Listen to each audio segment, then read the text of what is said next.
এই মেয়েটা আসলে কিন্তু ভাই আসিয়া না, এ হচ্ছে কলকাতার মধ্যে বসবাস করে। দীর্ঘদিন আগের থেকে কিন্তু টিকটকের মধ্যে ভিডিও বানায়। একজন টিকটকারকে সোশ্যাল মিডিয়ার মধ্যে কিভাবে ভাইরাল করা যায় আজকের এই ভিডিওটি দেখলে আপনারা জানতে পারবেন। আপনারা জানেন বাংলাদেশে আসিয়া নামক একটি মেয়ের সাথে কি ধরনের নির্মমতা ঘটানো হয়েছে। সে আসিয়াকে কেন্দ্র করে এক একজন মানুষ এক একভাবে ব্যবসা করে যাচ্ছে। ওইটার বিচার চাইতে গিয়ে রাস্তাঘাটের মধ্যে মানুষ আন্দোলন করে যাচ্ছে। অন্যদিকে মিডিয়ার মধ্যে এই ছবিটি সব থেকে বেশি ভাইরাল করা হয়েছে, যে ছবিটির পিছনের আসল রহস্য এখন আমরা জানতে পেরেছি। না জেনে কিন্তু আমরা অনেকেই এই ছবিটি শেয়ার করছি, অনেকে এটা নিয়ে ভিডিও বানিয়েছিলাম, কারণ মিডিয়ার মধ্যে একের পর এক পোস্টের মধ্যে আসিয়ার সাথে এই ছবিটি একত্রে করে পোস্ট করা হচ্ছিল। যে কেউ এই সকল পোস্টগুলো দেখলেই ভাববে এটাই আসল আসিয়া। তবে এখন আমরা জানতে পারলাম সেই মেয়েটি কলকাতায় থাকে, সে একজন টিকটকার এবং তার নাম হচ্ছে নন্দিনী সরকার। নন্দিনী সরকারের ফেসবুক পেজের ফলোয়ার ছিল মাত্র 54,000। যখন সবাই জানতে পারলো যে এইটা আসলে আসিয়া না, এটা হচ্ছে নন্দিনী সরকার, তখনই ফেসবুকের মধ্যে সবাই গিয়ে সার্চ করা শুরু করলো নন্দিনী সরকার লিখে, যার কারণে ফেসবুকের মধ্যে এই নামটি পপুলারে চলে আসে। রাতারাতি তার পেজের মধ্যে 1,80,000-এর ঊর্ধ্বে ফলোয়ার হয়ে যায়। আসিয়ার নামকে কেন্দ্র করে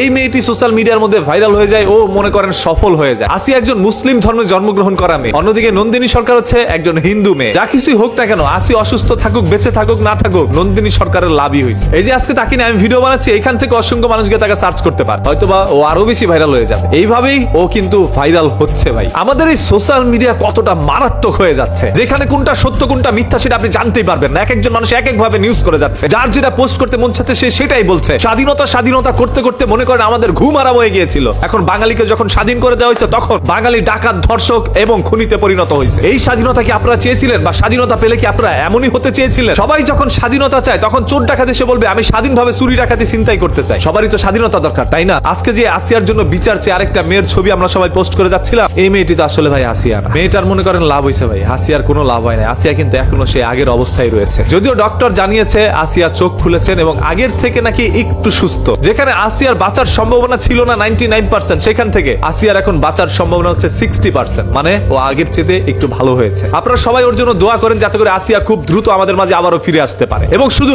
একটি আসিয়ার জন্য আমরা সবাই আন্দোলন করবো তা কিন্তু না, আমাদের এই বাংলাদেশের মধ্যে আসিয়ার মতো করে যেন আর কোথাও এই ধরনের কোনো কিছু না ঘটে, আমরা যেন কোনো আসিয়াকে আর এইভাবে না দেখি। আপনারা বারবার বলছেন মেয়েরা ওন্না পড়ছে না, মেয়েরা জামা ছোট কেন পড়ছে, এটা বলে আন্দোলন করতে যাচ্ছেন। এগুলো করে কোনো লাভ নাই, অতীতেও কোনো লাভ হয় নাই। লাভ হবে তখনই যখন আপনি আপনার দৃষ্টিভঙ্গি পরিবর্তন করতে পারবেন। যারা অশ্লীলভাবে হাঁটাহাঁটি করছে আপনি তাদের দিকে তাকাইয়ে নিন না, দরকার নেই তাদের দিকে তাকানো, দরকার নেই তাদেরকে নিয়ে কিছু বলা। আপনাদের এই রাজনীতির চাল যেন কোনো আসিয়া না হয়। ধরেন আপনার সাথে একজনের শত্রুতা আমি রয়েছে দীর্ঘ বছর ধরে, এখন একজন অপরাধ করছে, সেই অপরাধের ভারটা আপনার শত্রুর উপর চাপাই দিয়ে আপনি বলতে পারেন ওইটাই এই কাজটা করছে, ওকে সবাই ধরেন, তখন বিচার তো অন্যদিকে চলে যাবে। তাই বলছি রাজনীতিকে কেউ নোংরা ভাবে ব্যবহার করে আপনাদের দাবার গুটি এই সকল আসিয়াদেরকে বানায়েন না। সর্বশেষ কথা একটাই, এই মেয়েটি কিন্তু আসিয়া না, ওর নাম হচ্ছে নন্দিনী সরকার, ও একজন হিন্দু ধর্মের মেয়ে। এই তথ্যটি যদি আপনার কাছে ভালো লেগে থাকে তাহলে এই ভিডিওটি এখন শেয়ার করে দেন, যাতে করে প্রত্যেকটি মানুষ এই তথ্যটি জানতে পারে। দেখা হবে আপনাদের সাথে পরবর্তী ভিডিওতে খুব শীঘ্রই। তখন সবাই ভালো থাকবেন, ভালো রাখবেন, মন্দতে বিরত থাকবেন। বরাবরের মতো কথা কিন্তু একটাই, ধর্ম অন্য নির্বিশেষে আমরা সবাই মানুষ, মানুষ হয়েছে সর্বদা মানুষের পাশে দাঁড়াতে, এটাই তো আমাদের একটি নীতি হতে পারে। আসসালামু আলাইকুম,